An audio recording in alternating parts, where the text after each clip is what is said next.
미국 같은 데는요,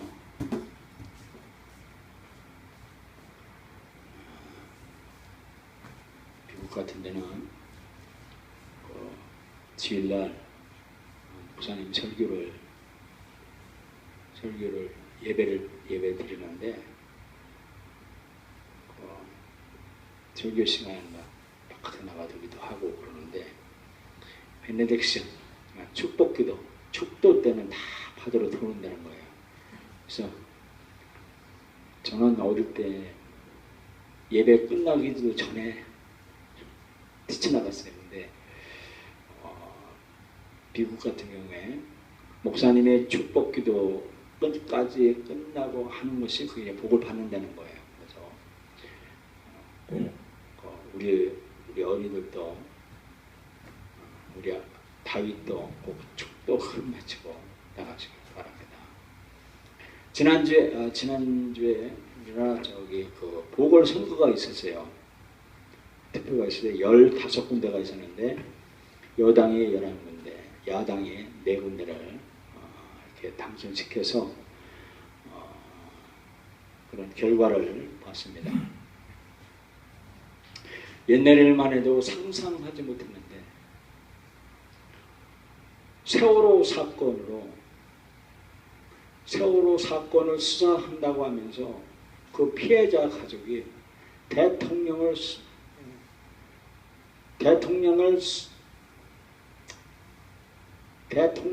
수사한다고 수사권까지 달라고 하는 거예요. 유가족이요. 저는 그것을 못마땅했어요.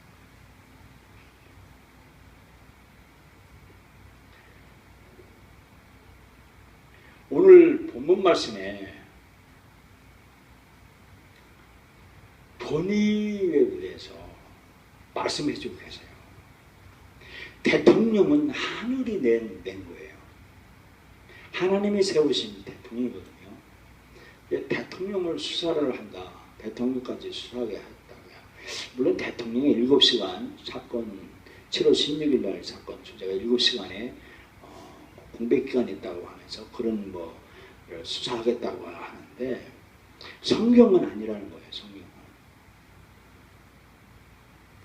성경은 권위에 복종하라라고 말씀하시고 계시다는 거예요. 그 결과가 대한민국의 결과가 여당에 11표를 주고 야당에 4표를 준 거예요. 그건 저는 그 민심이 반영됐다라고 보고 있습니다. 그다음 본문의 말씀을 들어보겠습니다. 왜 권위자 아래로 들어가는 것이 그렇게 중요하냐?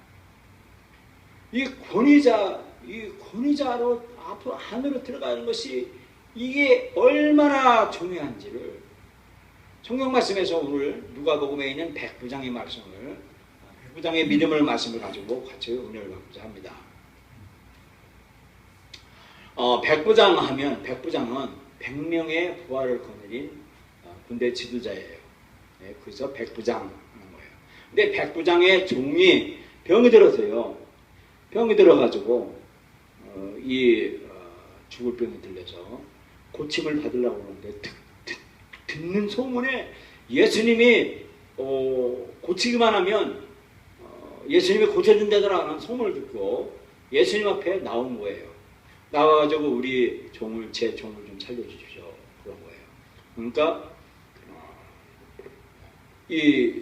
가겠다고 예수님이 그렇게 하셨어요. 그러니까 내 백부장이 우리 집에 들어오시기도 감당치 못하겠으니 제발 말씀으로만이라도 해주시면 이 말씀만으로 하시면 내 하인이 낫겠습니다 라고 이렇게 백부장이 말을 하는 거예요. 그래서 예수님께서 야 이스라엘 땅에 이만한 믿음을 본 사람이 없다. 이 백부장이 이방인이에요. 이스라엘 백성도 아닙니다. 유대민족도 아닌데 근데 이렇게 말씀만 해달라는 거예요. 그러면 우리 부하가 종이 나설 것으로 내가 믿습니다 하는 거예요. 이 백부장은요 이게 명령지휘체계예요. 이 군대의 백부장은 부하 100명에게 야 저리 가. 그런 말만 하면 그냥 탁탁탁 진행되는 거예요. 그래서 하나님 나라에도 이렇게 말씀 명령 지휘체가 그렇게 이루어진 줄로 이렇게 이 백부장은 믿었던 거예요. 그래서 백부장이 그 믿음을 보시고 예수님께서는 이스라엘에 이런 많은 믿음을 가진 이런 귀한 말씀만 해달라고 하는 그 믿음만 말씀을 이 말씀으로 산다고 말씀으로 병을 낫겠다고 하는 그 믿음을 예수님은 칭찬하신 거예요. 오늘 우리는요. 내가 살 수 있는 유일한 길이 있는데 그게 뭐냐면 동기부여예요. 동기부여가 어디에서 주어지느냐 하면 말씀으로 동기부여가 주어져야 되는 거예요. 그래서 이 말씀이 우리 안에 삶에 들고 내 마음 중심에 들으면 우리 삶의 태도가 바뀌는 거예요. 삶의 목적이 바뀌는 거예요. 나를 이끌어가는 거예요. 목적이 이끌어가는 겁니다. 이 동기부여가 제가 늘상 고민하는 게 그래요. 늘상 고민하는 게 뭐냐면 이 메시지의 동기부여를 어떻게 할 것이냐. 삶이 변화해야 되는데 이 변화되는 이 말씀이 동기부여 살아 움직여야 된다고 그런 생각을 하는데 그게 저한테는 약간 미숙한 거예요. 그래서 그거를 위해서 제가 기도하고 있어요. 어쨌든 간에 예수님께서는 이 권위를 하나님께서는 권위를 주셨어요. 하나님이 권위의 모든 원천이에요. 그래서 대통령이든 지도자든 하나님이 되는 거예요. 그 말씀이 로마서의 말씀이 나오십니다. 근데 이 권력을 균형 있게 주셨어요. 정부, 대한민국 국가라는 그 권위, 그리고 이 교회의 권위, 그리고 직장, 회사, 또는 가족 이런 권위를 주셨어요. 그래서 가족의 권위가 살아있어야 됩니다. 가장의 권위가 살아있어야 돼요. 괜히 가장의 말을 하는데 가장의 말을 탁 치받고요. 막 탁 튕기면요. 가장이 이 컨트롤이 안 되니까 그냥 핸들링이 안 되는 거예요. 그 때문에 가족의 가장의 권위를 살려주시고 높여드려야 돼요. 그래야 이 핸들이 잘 되고 교회도 교회 지도자의 이 권위를 인정해주고 정부의 권위도 인정해줘야 된다는 것입니다. 이 권위가 왜 있느냐면 이건 악을 행하는 자를 징벌하기 위해서 권위를 하나님이 주셨어요. 그리고 선을 행한 자에게는 포상을 해주기 위해서 권위를 하나님께서 주셨어요. 그래서 우리는 모든 사람은 권위 아래 있어야 하는 겁니다. 왜냐하면 우리가 하나님의 사람으로 바꿔지기 위하고 내 양심을 위한 것이고 그리고 지옥 가는 영혼을 살리기 위해서 우리가 권위 아래 꼭 있어야 한다는 것입니다. 우리가 그러면 권위자에게 우리는 호소를 할 수 있습니다. 호소를. 이 권위자가 나태하거나 권위자가 책무를 다 하지 못한다는 거나 권위자가 우리를 잘 먹여 살지 못한다고 하면 호소할 수가 있습니다. 그리고 이 호소를 어디에서 하냐면 하나님의 말씀에 의해서 호소를 해야 돼요. 그리고 호소를 할 때 악을 우리 보고 행하라고 하면 그것을 거부를 해야 돼요. 권위자가 우리 보고 악을 행하라고 하면 권위자의 그 권위를 요구를 거부를 해야 되고 그리고 만약에 악을 계속 행하라고 하면요 도망쳐야 됩니다. 우리나라 대통령이 악을 계속 하라고 하고 우리의 악을 강요하면 대통령을 피해서 미국으로 이민가든지 망명 요청한다든지 해야 된다라고 말씀해주고 있습니다. 그런데 우리는 권위를 보호받아야 되는데 권위가 뭐냐면 하나님께 위임받은 특정 관할권이며 이를 행할 자원과 권한이 보여야 된다라는 겁니다. 하나님이 주신 그 권위 아래 하나님이 주신 권위자 아래 있을 때 하나님이 보호해 주신다는 것입니다. 복종, 이 복종은 하나님의 주권을 믿는 행위이며 하나님이 주신 권위자 아래로 스스로 자신에서 들어가는 공경의 태도다. 그런 겁니다.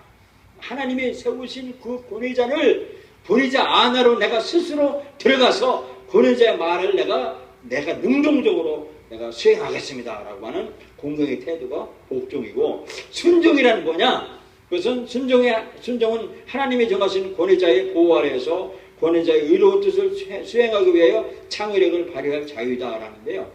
주보에 나와 있어요.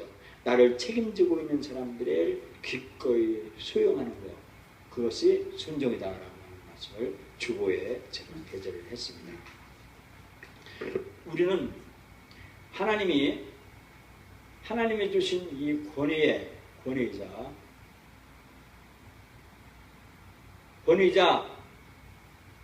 권위자 아래에 우리가 있어야 되는 겁니다. 그래야 하나님께서 주시는 복을 우리가 그대로 받을 수가 있습니다. 사탄이 침투하려고 해도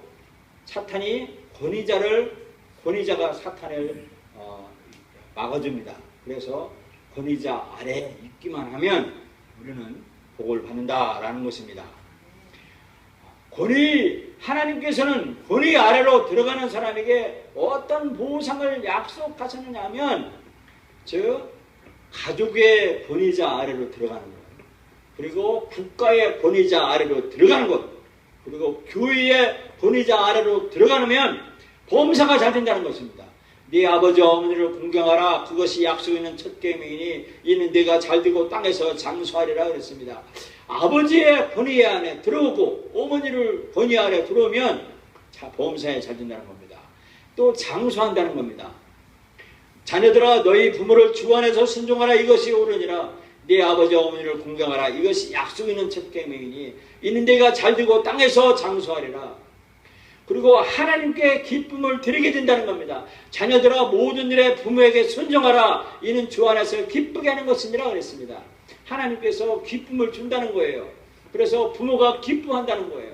자녀가 부모에게 효도하는 것이 뭐냐면 입신양면이라고 이게 고사성어에 있어요. 즉 내가 출세하면 부모가 기뻐한다는 거예요. 하나님이 기뻐하고. 그래서 우리는 하나님을 기쁘게 해드리는 일을 찾아서 즐겁게 나도 즐겁고 부모도 즐겁고 부모님도 즐겁고 하나님도 즐거워하는 이런 일들을 하라는 겁니다. 그리고 권위자 아래로 들어올 때 정죄를 두려워할 필요가 없다. 관원들은 선한 일에 대하여 두려움이 되지 않고 악한 일에 대하여 네가 되나니 네가 권세를 두려워하지 아니하려느냐. 선을 행하라. 그리하면 그에게 칭찬을 받으리라. 죄를 두려워하지 않게 되는 거예요. 왜냐하면 권위자가 보호해 주니까. 그래서 두려워할 필요가 없게 된다는 것입니다. 그리고 권위자 아래에 있으면 선한 양심을 지키게 된다는 것입니다. 그리고 권위자 아래에 있으면 좋은 평가를 받게 된다는 겁니다. 좋은 평가를 받게 된다는 겁니다. 너희를 인도하는 자들에게 순종하고 복종하라. 저희는 너희 영혼을 위하여 겸손하기를 자기가 회개할 자인 것 같이 하느니라. 저희로 하여금 즐거움으로 이것을 하게 하고 근심으로 하게 하지 말라. 그렇지 않으면 너희에게 유익이 없느니라. 그리고 권위자 아래에 있으면요 하나님께 상속을 받게 된다는 겁니다. 무슨 일을 하든지 마음을 다하여 주께 하듯 하고 사람에게 하듯 하지 말라. 이는 유업의 상을 주께 받을 줄 아미니라. 너희는 주 그리스도를 섬기느니라 그랬습니다. 하나님의 말씀을 모독하지 않게 된다는 겁니다.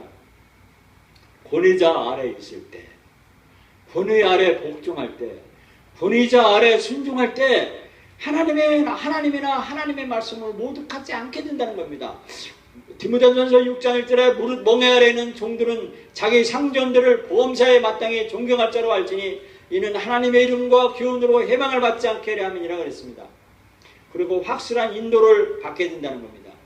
내 아들아 내 아비의 명령을 지키며 내 어미의 법을 떠나지 말고 그것을 항상 내 마음에 새기며 내 목에 매라. 그것이 너희 다닐 때 너를 인도하며 너희 잘 때 너를 보호하며 너희를 깰 때 너로 더불어 말하리니.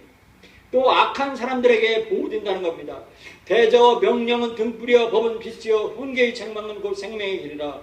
이것이 내게서 너를 지켜서 악한 계집에게 이방 계집의 혀를 후리는 말에 빠지지 않게 하리라 그랬습니다. 또 권위 아래에 있게 되면 권위자에게 복종하게 되면 분별력을 얻게 된다는 겁니다. 아비의 훈계를 없인 여기는 자는 미련한 자요 경계를 받는 자는 슬기로운 자니라 그랬습니다. 또 권위를 인정하고 권위자에게 복종하는 사람은 칭찬을 받는다는 겁니다.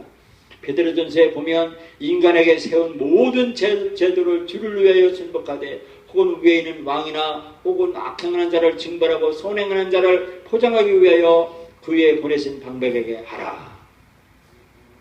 방백은 이 지도자를 말합니다. 방백은 고을의 우두머리를 말하고 있어요. 예를 들면 안산시장, 이 상록구청장 이런 사람들에게 권위에 순종하라라는 겁니다. 하나님이 위에 두신 사람들을 공경하라. 데살로니가전서 보면 형제들아 우리가 너희에게 구하노니 너희 가운데서 후하고 주 안에서 너희를 다스리며 권하는 자들을 너희가 알고 저희 역사로 말미암아 사랑 안에서 가장 귀히 여기며 너희끼리 화목하라 그랬습니다. 그리고 권위자의 복종을 하게 되면 교만의 파멸을 피하게 된다라는 것입니다. 디모데전서 6장 2절에 보면 믿는 상전에 있는 자들은 그 상전을 형제라고 경히 여기지 말고 더 잘 섬기게 하라.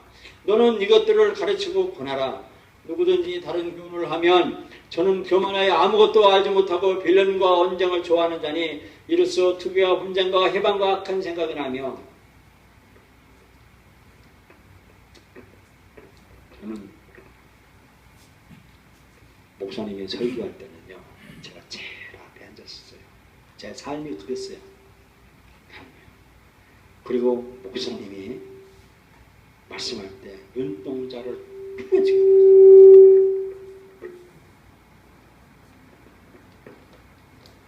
왜? 목사님에게 힘 실어주려고. 목사님이 힘 이렇게 설교하세요. 내가 듣는 데가 있다. 잘하시오. 그러면 목사님이 설교 딱 끝나잖아요. 제일 먼저 딱 앞으로 나옵니다. 앞으로 나온 목사님을 은혜 받았습니다. 악수님은 은혜 받았습니다. 저 삶이 그랬어요.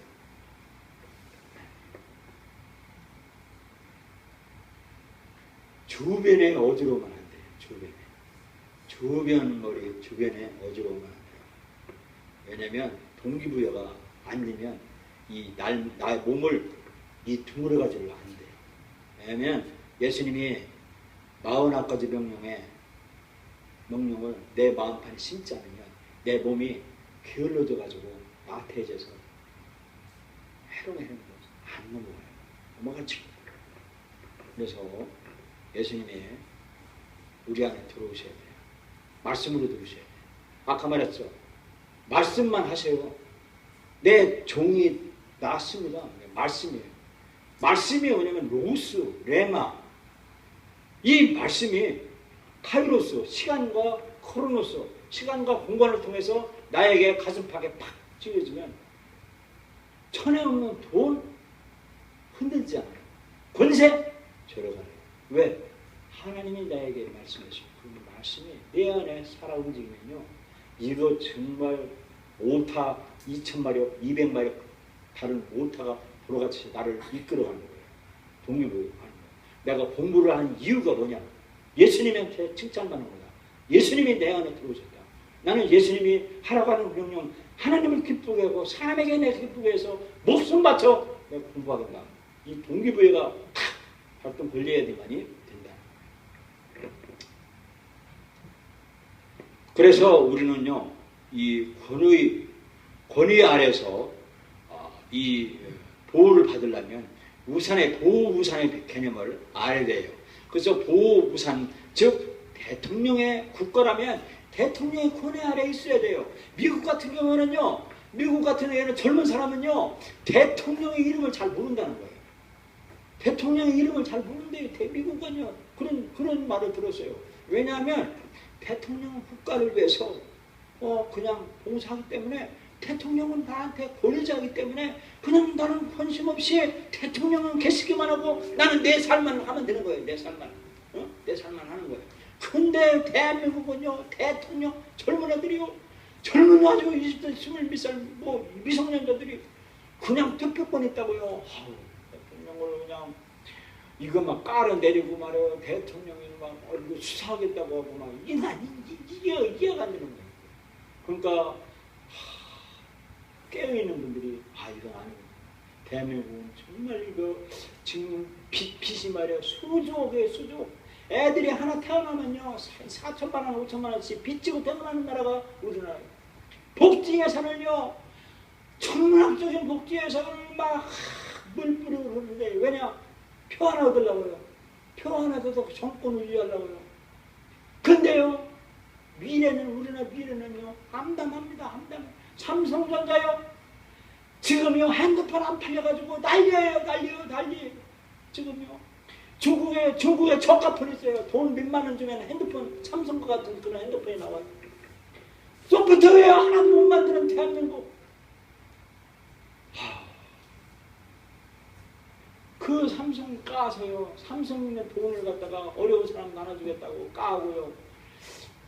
대한민국 참 그래서 이 스웨덴 같은 뭐 덴마크 3만 불 이상 그 사람들은요 그 나라가 이 제도화가 잘 돼 있어요. 그래서 복지가 되는 나라예요. 그 사람들은 채권 국가예요. 채권 돈을 빌려주고 남는 가지고 하는 거예요. 근데 우리는 채무국이라고요. 채무국인데 왜 황새가 뱁새가 왕자 들어가려고요.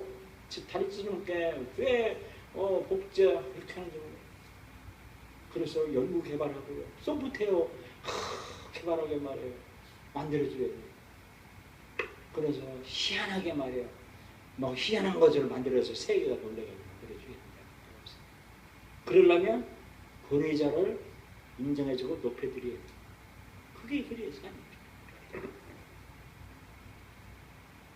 권위 아래 그 아래에서 깔린 기본 개념이 뭐냐면 이게 굴복이라고 하는 말이 이게 그 복종이라는 말이에요. 원어가 히포타스라는 말인데 이게 이 뭐냐면 내 의지를 포기하는 거예요. 내 감정 포기하고 내 느낌 포기하고 내 의지 포기하고 주님 전 죽었습니다. 하나님 저 죽었습니다. 저 죽었고 이제는 하나님이 후회자가 되세요. 그래서 하나님이 나를 이끌어 가셔요 라고 하는 것이 이 히포타스예요. 그래야 만들어져 가는 것을 말씀을 좀 있습니다. 그러면 이 권위에 대한 기본 질문을 한번 보겠습니다. 모든 인간의 권위를 하나님이 정하셨는가? 하나님이 정하셨다예요. 모든 인간의 권위는 하나님이 정하셨대요. 그래서 권위자는 하나님이 내셨다라는 거예요. 성경에 그렇게 나와 있습니다. 각 사람은 위에 있는 권세들에게 굴복하라. 권세는 하나님께는 하지 않으면 없나니 모든 것은 다 하나님이 정하신 바라. 그러면 권세를 거둔 자는 하나님의 명을 거스름이니 거스른 자들을 심판을 자체하라고 했습니다. 하나님의 승진에 관여하는가? 그렇다는 거예요. 금메달 거 하나님이 관여한다는 거예요. 승진요. 과장에 부장되고 하는 거예요. 이게 승진되는 것이 하나님이 관여하신다는 거예요. 통치자들이 하나님의 진노를 집행해야 하는가? 그렇다는 거예요. 대통령이 하나님의 쟁권을 이 진노를 대신 집행해야 된다. 괜히 세월호가 무너져가지고요. 유족들이요.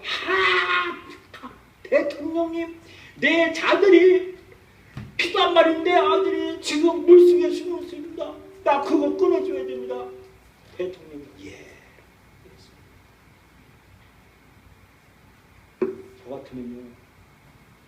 저 같으면 아니었어요.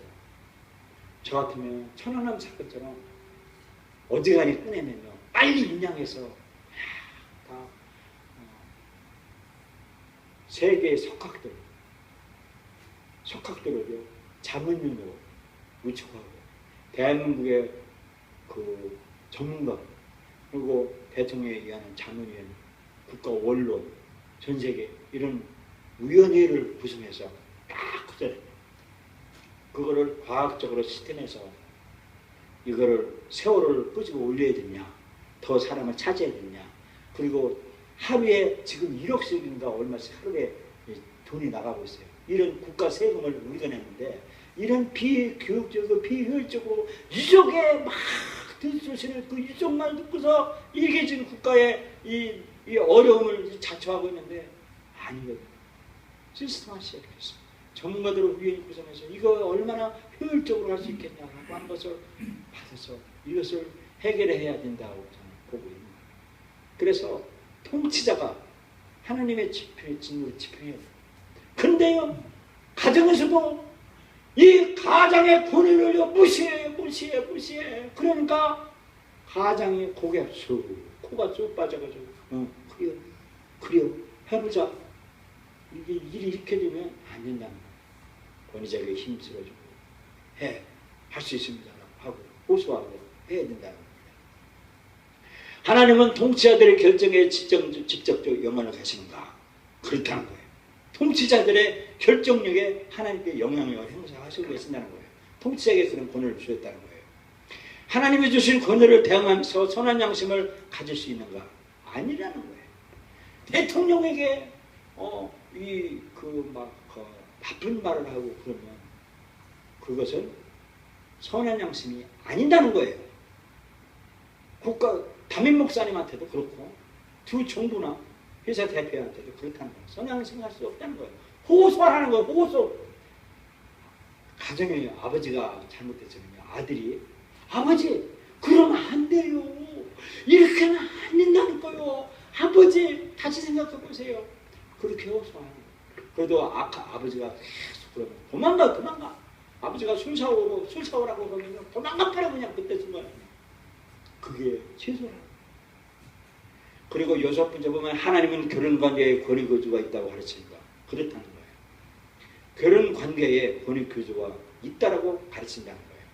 모든 지도자들은 자신의 권위를 어떻게 썼는지를 하나님께 보고해야 한다는 거예요.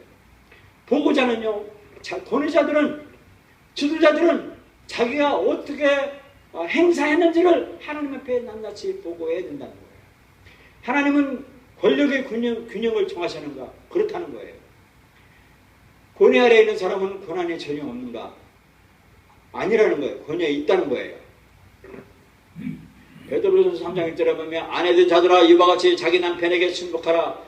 혹 도를 순종치 않는 자라도 말로 말미암지 않고 그 안에 행으로 말미암아 구원을 얻게 하려니 너희의 두려워하며 정결한 행위를 봄이라.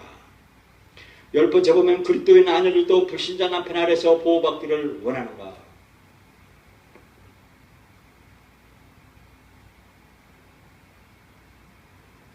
그렇다는 거예요. 예수 믿는 내가 여자인데, 내가 아내인데, 남편이 불신자예요. 교회도 못 가게 하고, 제사 지내라고 하고요. 하라고 하고 하면, 이런 것을 어떻게 해야 되냐. 그래도 하나님은 불신자 남편에게서 보호를 받는다는 거예요. 그것이 권위라는 거예요. 고린도전서 보면 믿지 아니하는 남편이 아내로 인하여 거룩하게 되고 믿지 아니하는 아내가 남편으로 인하여 거룩하게 되나니 그렇지 아니하면 너희 자녀도 깨끗이 못하니라. 그러나 이제 거룩하니라. 권위자의 기본 목적이 악을 처벌하고 선을 칭찬하기 위한 것인가? 그렇다는 거예요. 권선징악 이라는 겁니다. 지도자들도 모두 권위 아래에 있어야 하는가? 그렇다는 거예요. 지도자들도 권위 아래에 있다는 겁니다. 권위 아래에 있는 사람이 권위자에게 불복종해야 할 때가 있는가? 그렇다는 거예요. 악한 일을 지키는 권위자에게 호소할 적절한 방법이 있는가? 그렇다는 거예요. 호소하라는 겁니다.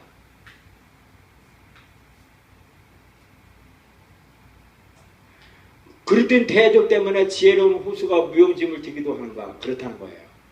아랫사람들은 자기들의 금례를 윗사람이 빨리 이해해 주기를 기대해야 하는가? 그렇지 않다는 겁니다. 성질이 못된 권위자에게도 순종할 의무가 있는가? 그렇다는 거예요. 악한 사람을 지구에서 물러나게 하려는 군중에 합류하는 것이 옳은가? 아니라는 거예요. 아니라는 겁니다. 악한 사람이 선동을 해요. 선동을 해서 무리꾼을 만들고 무리를 해서 선동정치를 해서 군중으로 인하여 다수로 인하여서 선동시켜. 이것이 옳지 않다라고 말하고 있습니다. 권위자로부터 벗어날 때가 있는가? 있다는 거예요. 권위자가 악한 행동을 계속 우리에게 강요하면 피하라라고 하는 겁니다. 예수님께서도 말씀했습니다. 이 동네에서 너희를 핍박하거든 저 동네로 피하라. 내가 너희로 너의 진실로 너희에게 이르노니 이스라엘 모든 국내를 다 다니지 못하여 인자가 오리라.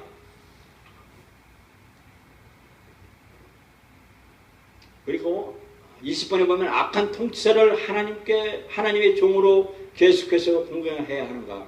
그렇다는 거예요. 사울이 악한 신이 들어와서 악을 행했습니다.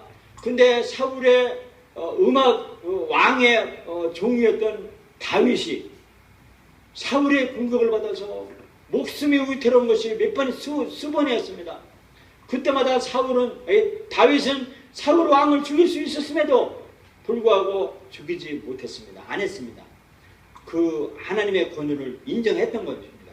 악한 통치자를 하나님의 종으로 계속 공경해야 된다는 것입니다. 왜냐? 하나님이 세우셨기 때문에 되는 것입니다. 사무엘 상성 24장 10절에 보면 오늘 여호와께서 굴에서 왕을 내 손에 붙이신 것을 왕이 하셨을 것이니다. 혹이 나를 권하여 왕을 죽이라 했으나 내가 왕을 아끼어 말하기를 나는 내 손을 들어 내 주를 해치하냐리니 그는 여호와의 기름 부음을 받은 자가 됨이니라 하였나이다. 이렇게 젊은 다윗은 사울 왕을 해치지 않고 그냥 그대로 계속 공경했다는 사실입니다. 이와 같이 하나님은 권위자를 세우셨고 믿지 아니하는 남편일지라도 그 보호를 받아야 된다고 하는 그 명령을 우리는 깊이 새기십시오. 그래서 권위의 자 아래 복종하는 것이 이것이 하나님의 뜻이고 하나님이 우리에게 하신 그 명령을 잘 지켜 순종하는 여러분과 저가 되기를 예수님의 이름으로 축원합니다.